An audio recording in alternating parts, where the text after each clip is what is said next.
ముందుగా ఈ chicken fry recipe save చేసి పెట్టుకోండి. టెక్స్చర్ సూపర్గా కుదిరింది. టేస్ట్ మాత్రం అద్దిరిపోయింది. రసం లేకపోయినా ఈ ఫ్రైతోనే లాగించేయచ్చు.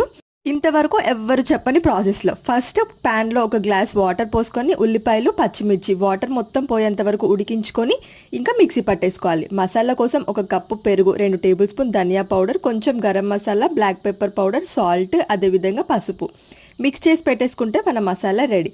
ప్యాన్లో ఒక 3 టేబుల్ స్పూన్ ఆయిల్ వేసుకొని కేజీ చికెన్ నీట్గా వాష్ చేసి వేసేసుకోవాలి. అస్సలు వాటర్ పోయకుండా చికెన్లో నుంచి వచ్చే వాటర్తోనే ఉడికించుకొని ఈ ఆయిల్లో ఫ్రై చేసుకోవాలి.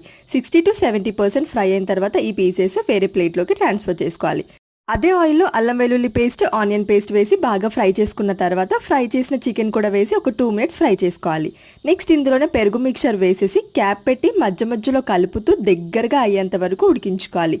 ఫైనల్గా కొత్తిమీర వేసిస్తే మన అద్దిరిపోయే tasty chilli pepper chicken ready.